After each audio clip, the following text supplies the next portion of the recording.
So use your breathing to clean your territory, your body, and the universe inside your body of all heaviness which is from outside of you. Inside you, there is only light. But from outside of you, different things are happening, and we all get caught in these judgment games of saying this is good and this is bad. This political entity did this, it was good. Life went around to this corner, it was bad. This happened, it was good. So we are forever in this judgment game of not really accepting life, but putting a category that this is what was good, this was bad. And the issue with that is that, one, it is not objective. Whatever we consider to be good is bad for someone, and whatever we consider bad is good for someone. A lot of people in our times have invested in the stock market or had invested in the stock market. And the basic desire is that you sit, do nothing, and you will make money. And what ultimately happens is that we all become prisoners of these numbers. You wake up in the morning, you take a look at these numbers. Oh, the stock market, my shares have gone up, and you feel richer and you feel happier. And then the next morning it goes down and you feel sadder.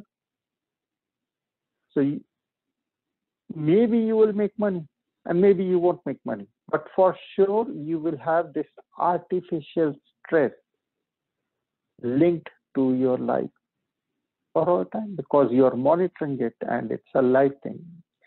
Just like life is a series of ups and downs, so is the stock market.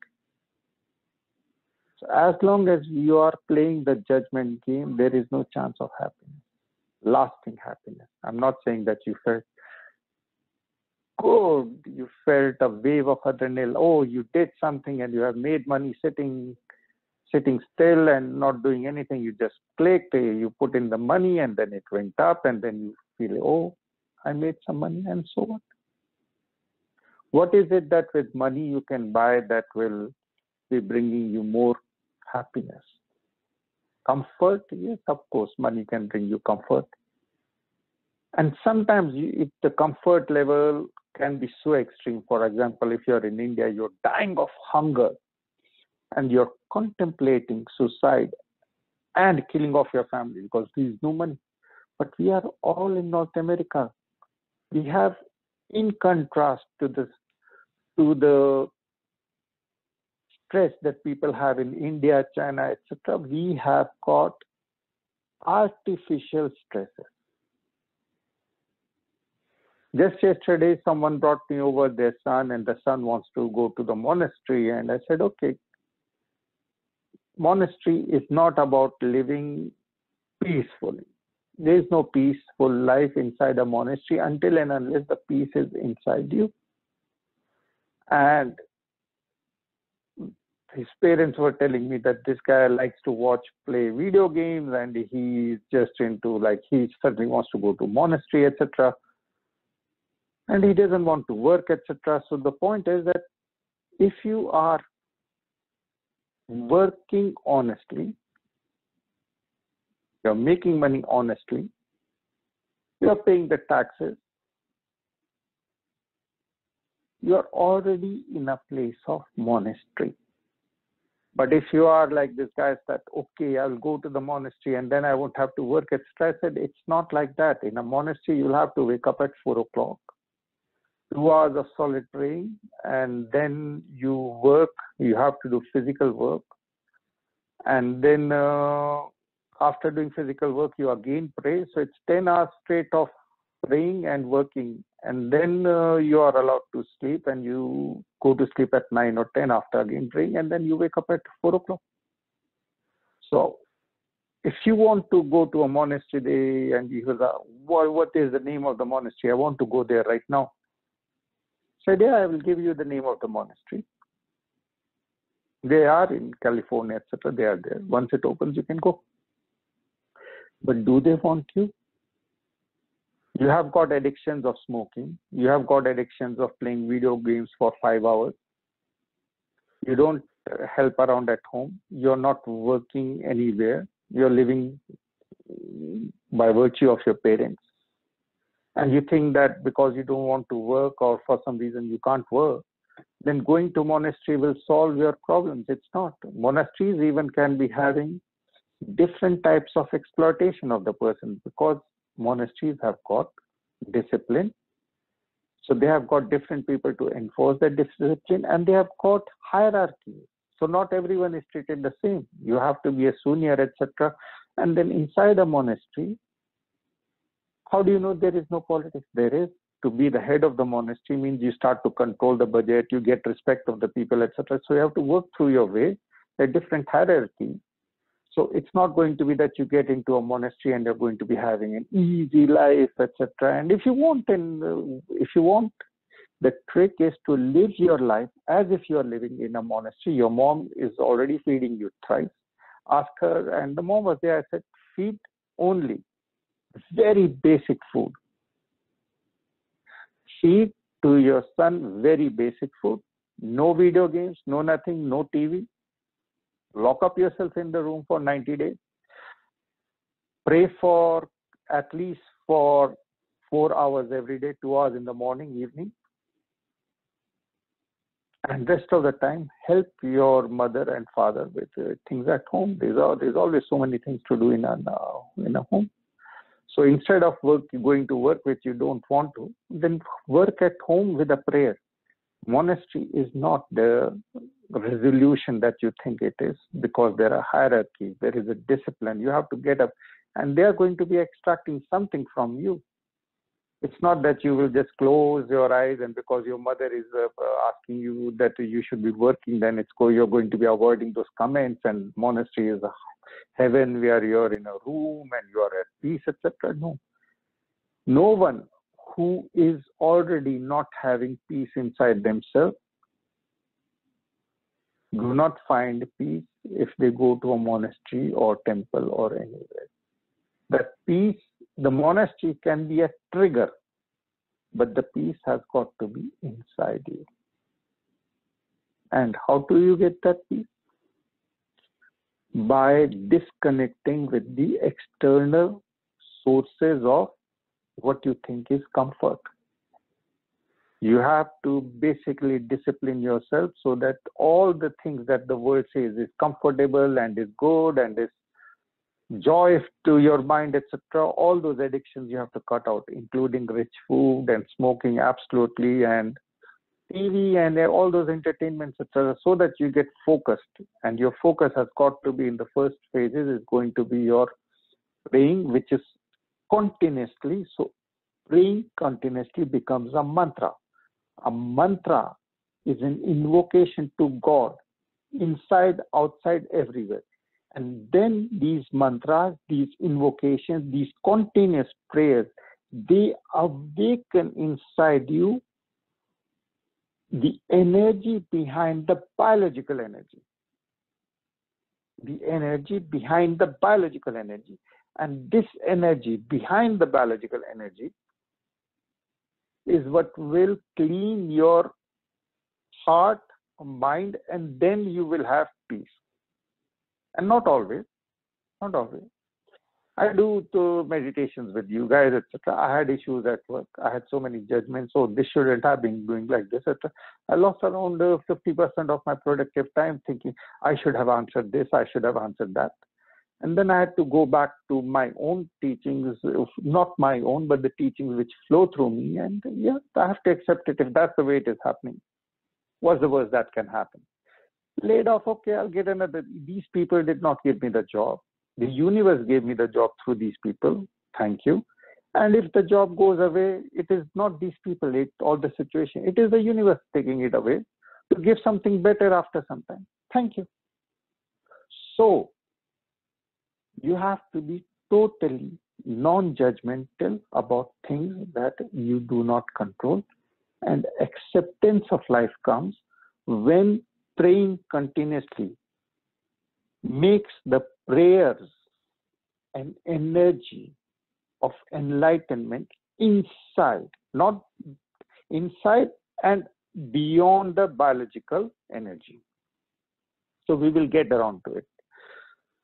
Today's topic is the topic of energy and how to go beyond energy, and the story is of death. So behind me is the one of the faces of death and destruction in the name of Kali, and you can see just a small part of it where her foot is interacting and is on a skull actually, and it's on the demon of desire, and it's a dance of the Shiva. So this is the feminine side of the goddess Kali. Kal is time, and time eats and destroys everything. Time eats and is the ultimate destroyer. Destroyer of everything. It's like the black hole, but at the very same time, the universe has got creations happening because of the black hole. There are white holes. Black hole absorbs everything and white hole pours out everything. So there is a perfect balance. And we are afraid of the death factor. So to remove that fear of death, when we get to advanced class, we start to pray to what we are most afraid of, death. And the form of death is Kal or Kali, the dark goddess. So I'll start off with the story of, we'll close our eyes, close gently our eyes, and to go beyond judgments and likes, dislikes, and good and bad, to be able to accept life and word and our life and ourselves without judgment. We will have to defocus, unfocus on the external and go to the internal.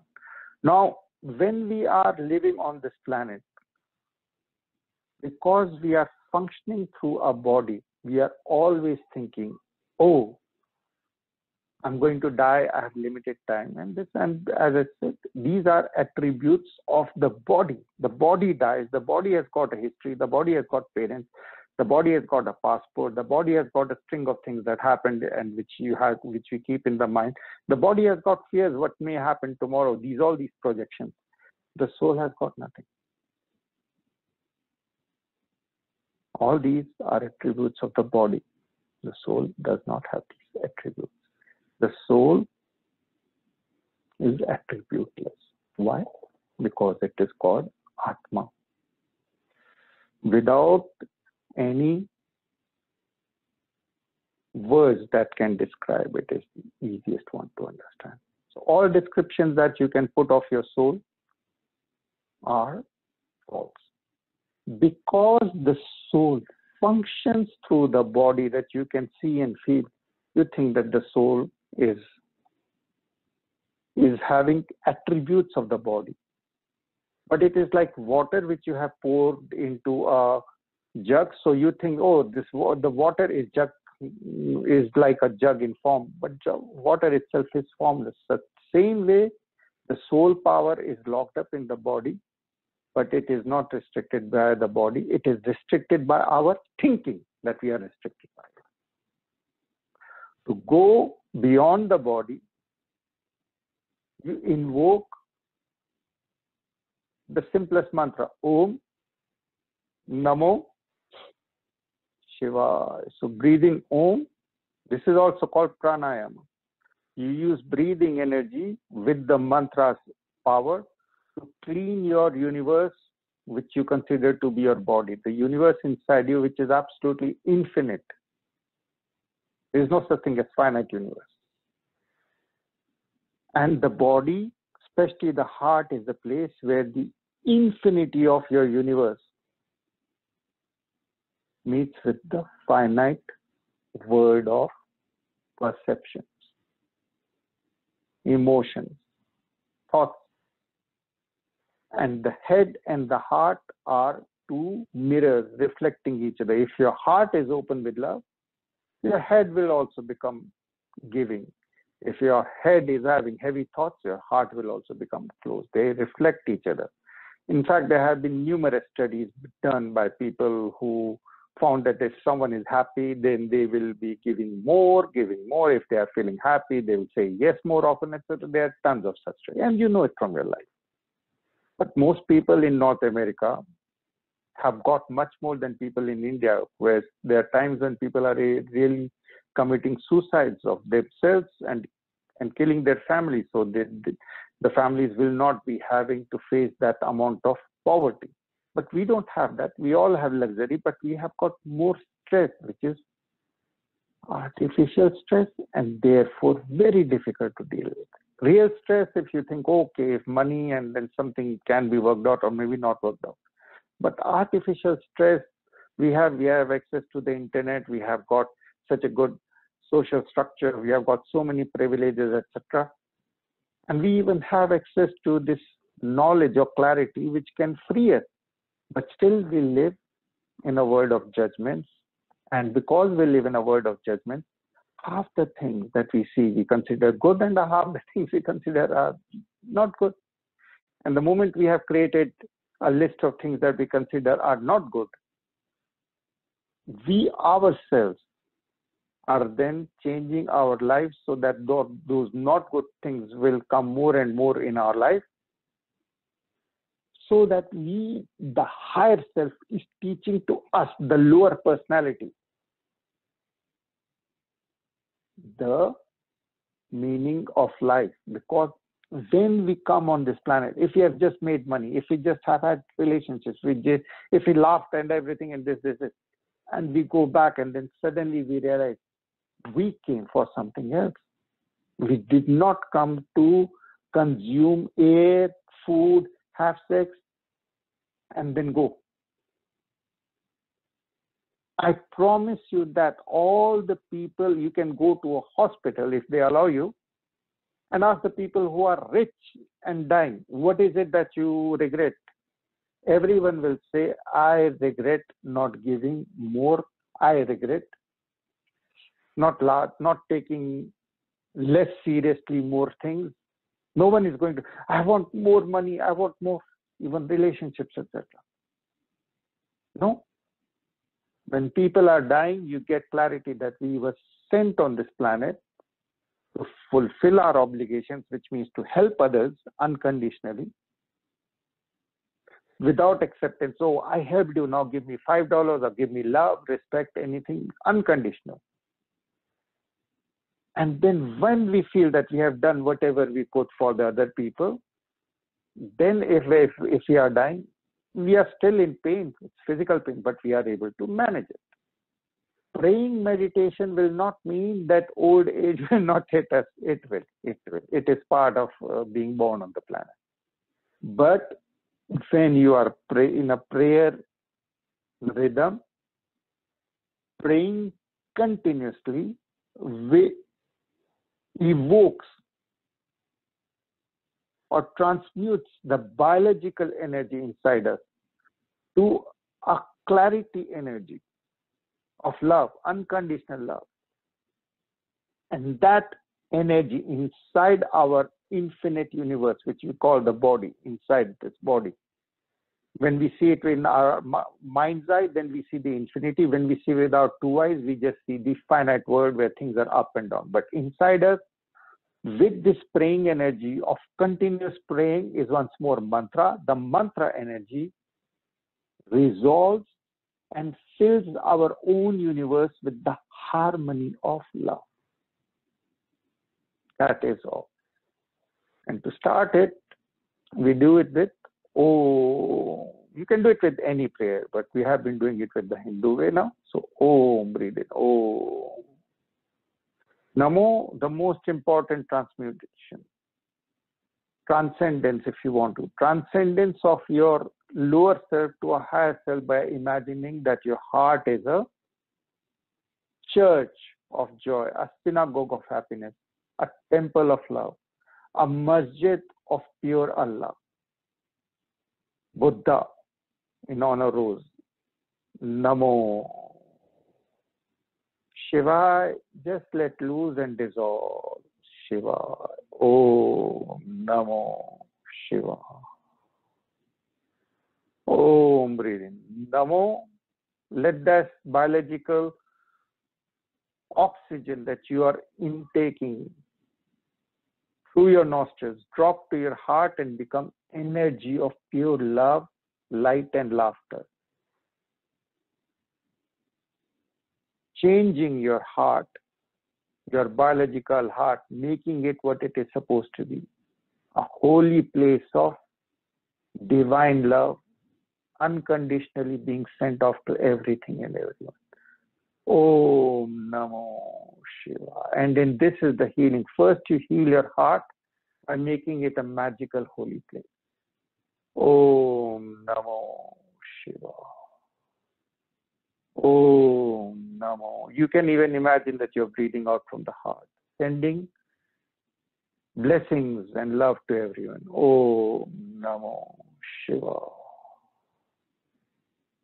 And now feel the power of the mantra or the prayer of clarity, because this is invoking light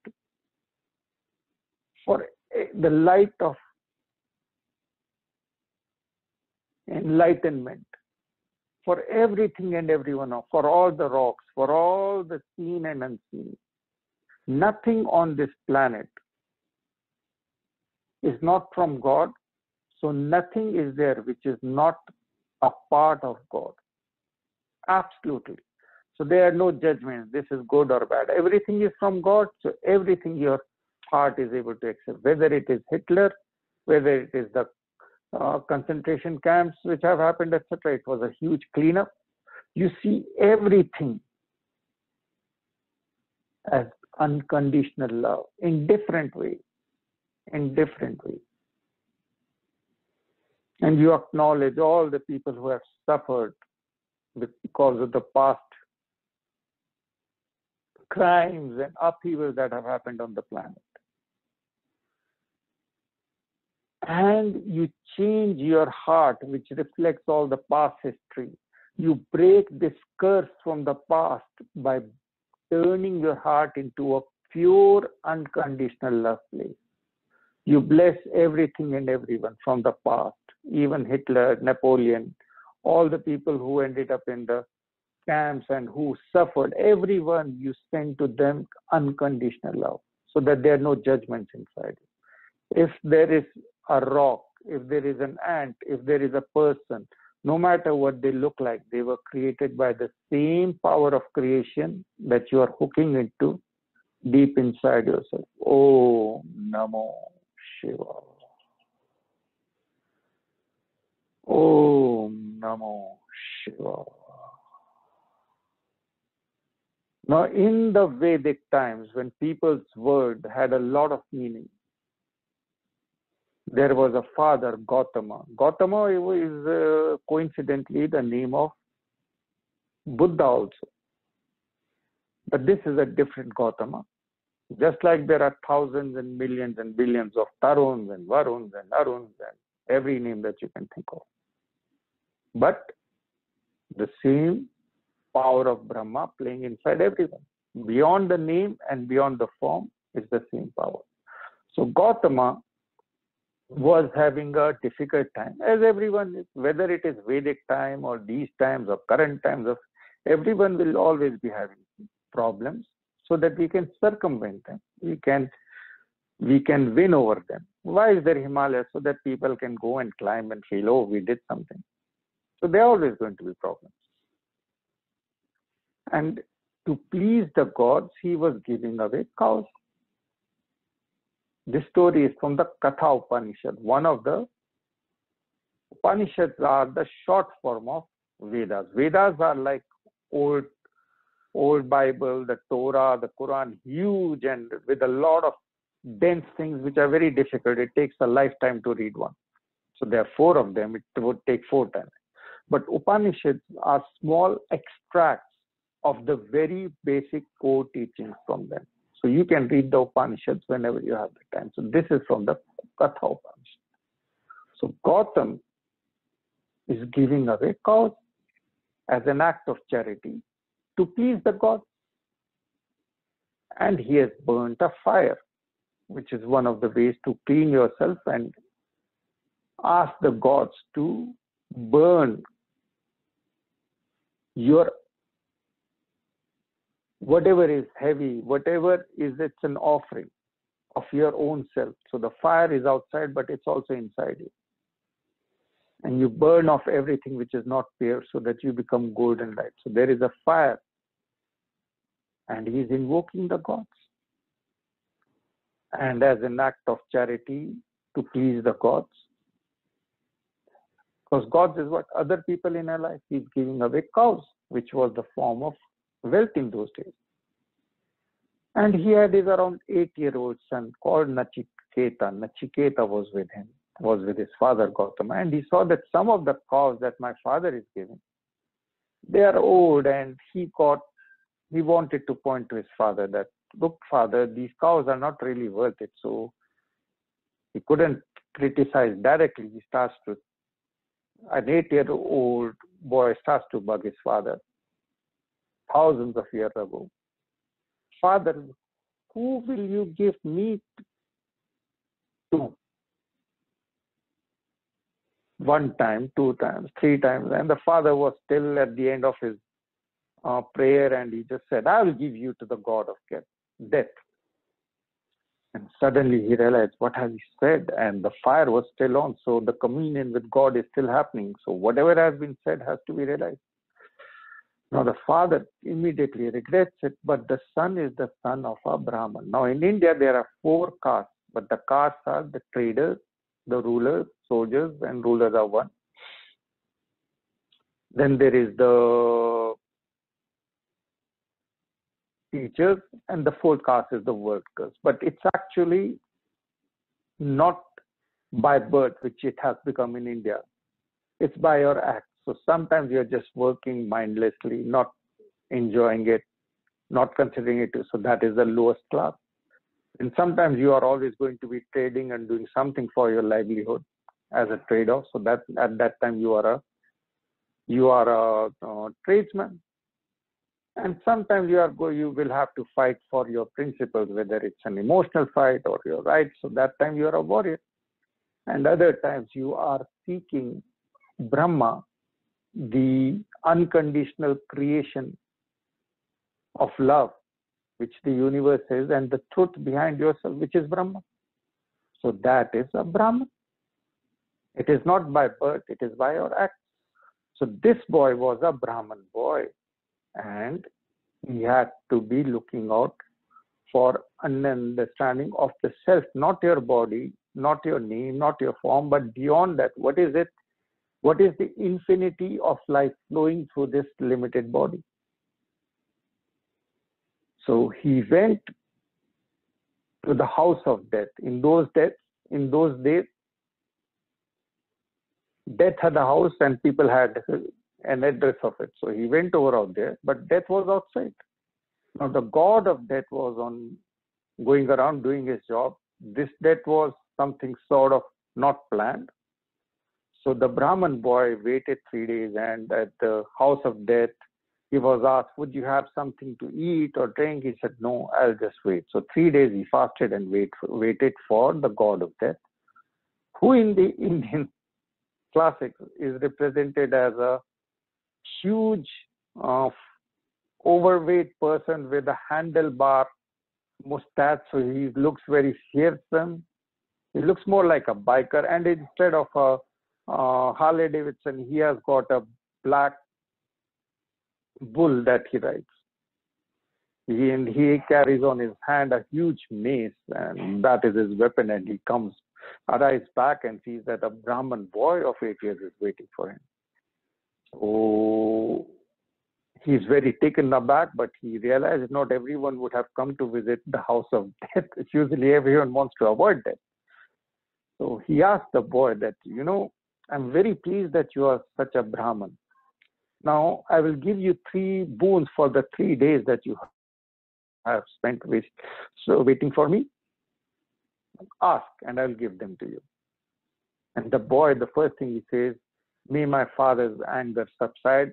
And maybe it's even a trick thing, because he says, may he be happy when he sees me. So it's 1 boon, but he's really asking, I should be going back to see my father happy. And Yama says, Yama, the god of the death, says, given.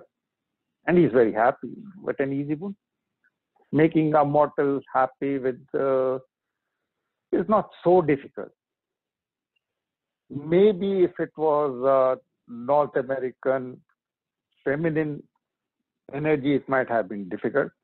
At this Buddhism, the old times, a couple of cows more here and there, and you would be happy. Or some sweet things. At those times, sweet things weren't there. People had to use honey.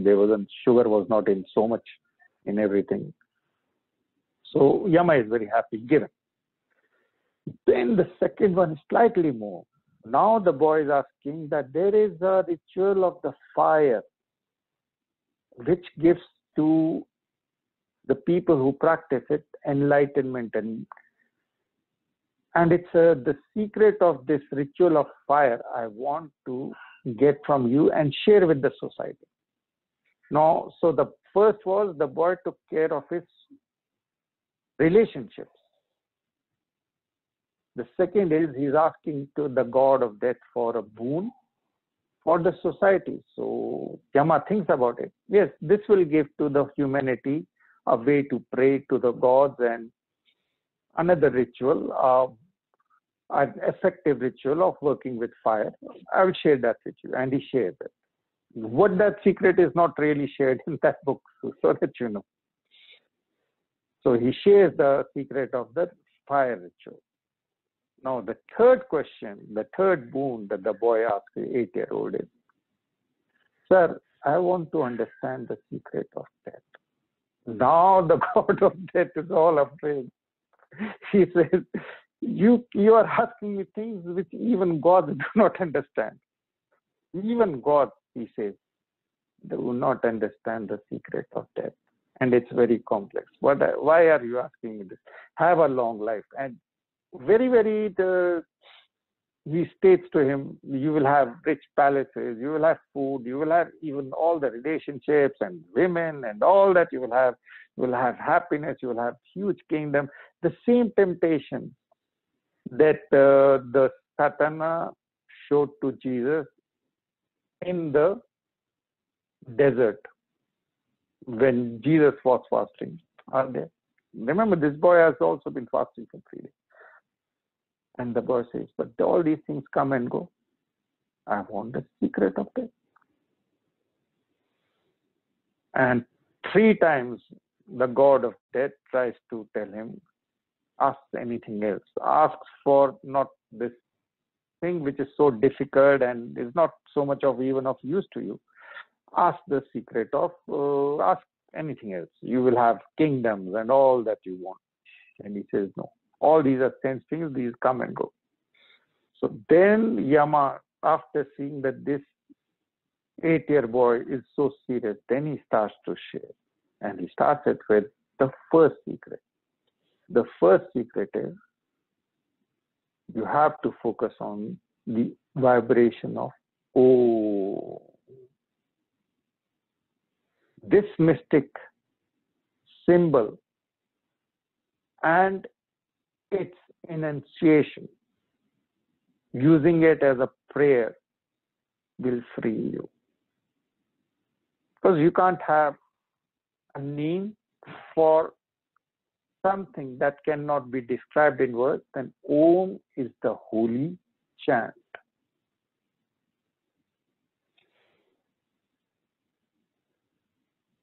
So everyone, just breathe in gently, feeling the vibration of the clarity of Om flowing through the nose and out through every pore in the body. Let it go to Om, through your nose it goes.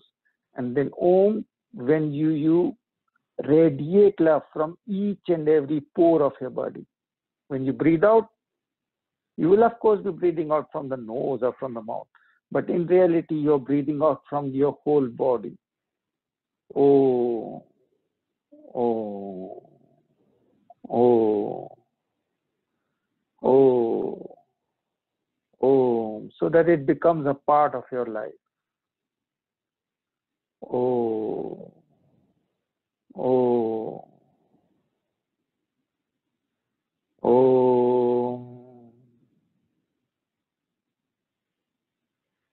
oh. So the God of death provides to humanity in your form the secret of going beyond death to your own eternal nature by focusing on oh, oh, oh, connecting you with everything and everyone.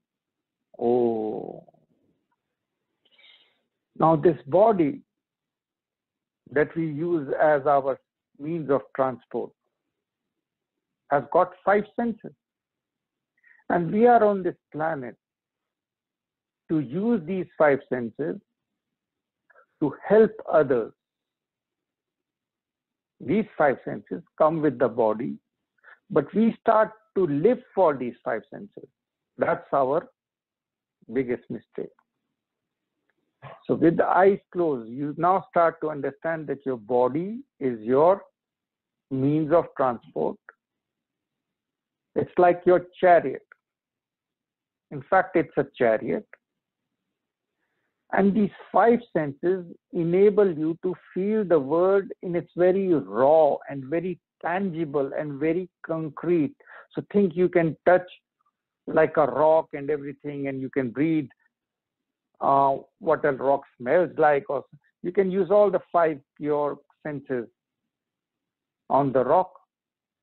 Touch, feel, see, even lick it if you want. Most rocks are going to be something like salt or something.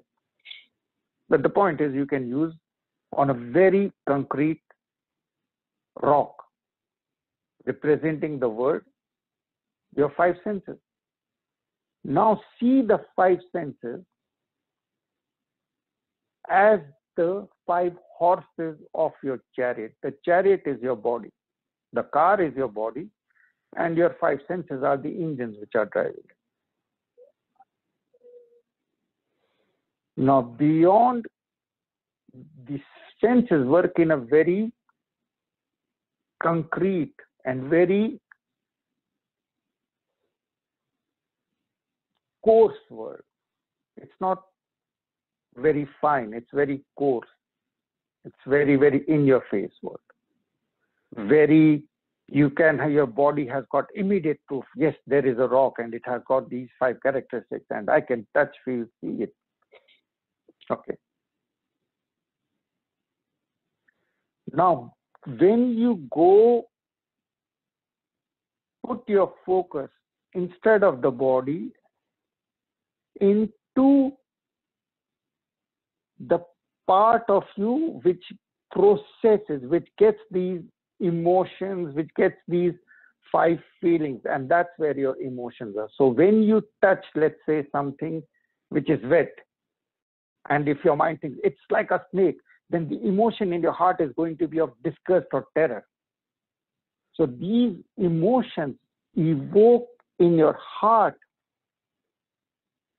different emotions. These senses evoke different emotions in your heart with some pictures of this is good or this is bad. But when you focus on your heart where these emotions are there, these emotions are not so, you can't touch, feel these. You can't touch these feelings, these 5 senses of feelings can work like a trigger, and they work like a trigger, evoking different pictures of emotions in your heart or mind. And you give them a judgment, good or bad. But these emotions themselves have got a judgment quality of you like or you don't dislike or you, whatever quality, but they do not have the same concrete features of things on the planet. We are not as concrete as the rock, your emotions, but there is a judgment. So now you go to from the body, you focus into the 5 senses of feelings. From the senses of feelings, you go deeper inside where emotions are there, which is more fine, which is more minute, which is more finer, and beyond which, now focusing on this, where all these emotions are rising up in your heart, you go to your deeper inside to the passenger. So you have a car, which is your body. It has got these 5 engines or five places where it gets all these information, these feelings, senses. These senses go to your central part of your car where there is a dashboard that shows, oh, this is good, this is bad. And now there is a driver behind it. And this driver has got very strong, based on your emotions, it decides likes and dislikes. This is good, this is bad. I want more of this. I want less of these feelings which invoke these emotions in you. Now this driver is not supposed to be the boss. The boss is a deeper part of you, your soul power beyond this driver. This driver has taken over your word and life by saying, I want these emotions, so I want these things. But beyond that is just a watcher, a witness. So now the word, your body deals with a very coarse word, which your senses can feel. When you go to emotions, these senses evoke different pictures which you judge, good and bad. But this judgment is done by a part of you which you call the driver, because the driver decides, I want more of this or I want less of this. So we lead our lives with our mind. Is that driver. I want this, I want that. All these things are in the mind. But beyond this, there is a soul power. Very, very end. It is beyond senses, but it is also beyond your intellect and thinking.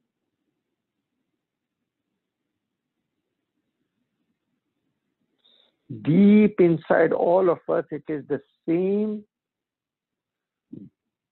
Deep in our heart, beyond these senses of the word, beyond this processing of the word, beyond these emotions, beyond this thinking, which is always, I want this, I want that, there is an intellect. And this intellect is half of it is mind and half of it is emotions, basically. You go beyond this driver of your life.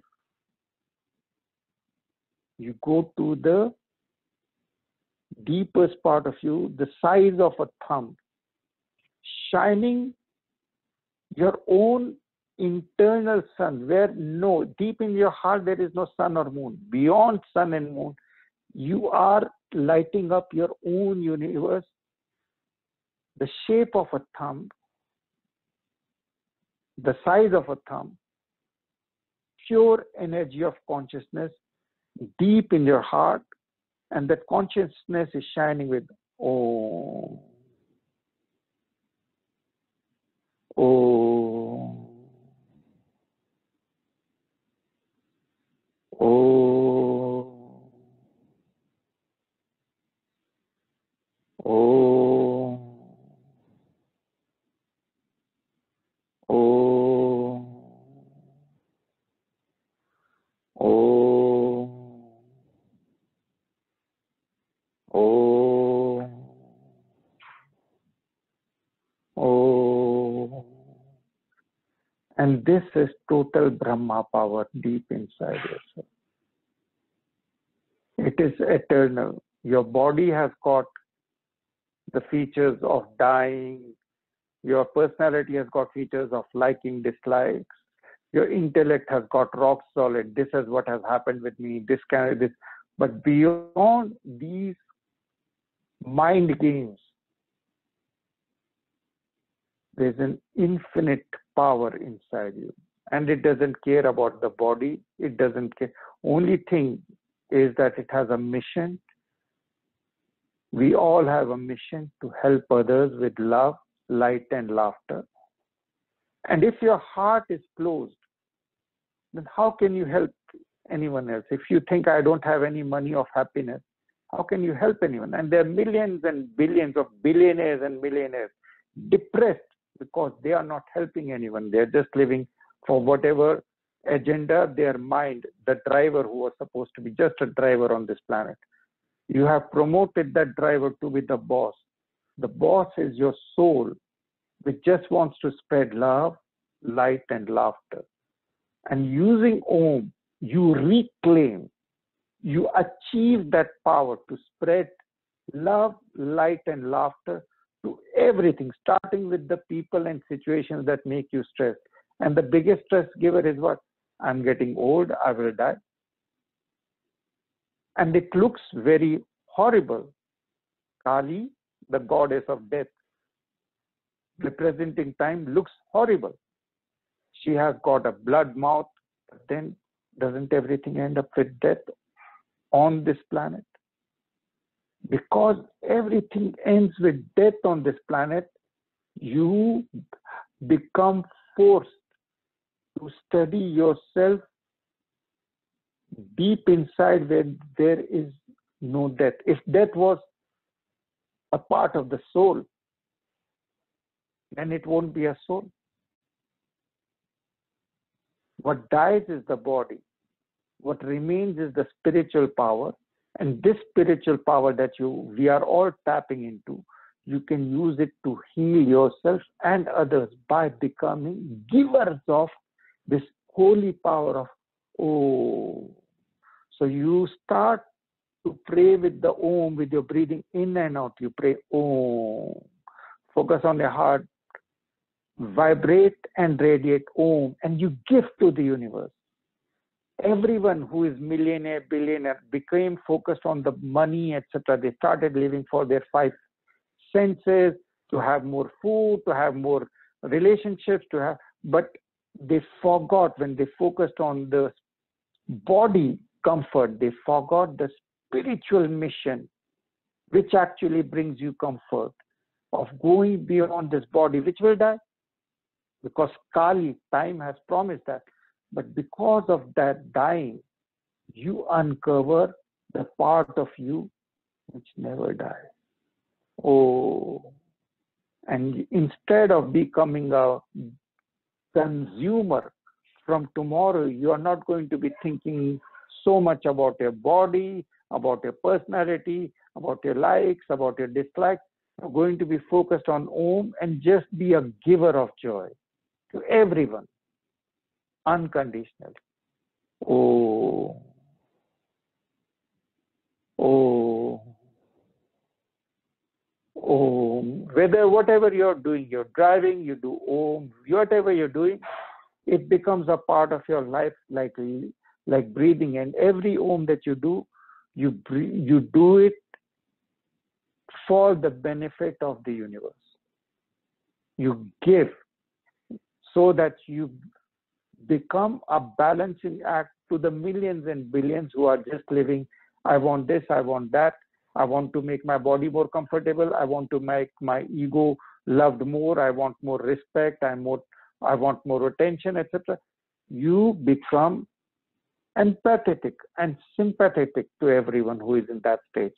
But inside yourself, your own personality from tomorrow, you plan to make it a personality of an Om, a giver of joy, love, light, and laughter. First in your thoughts, and then as much as you can in your acts.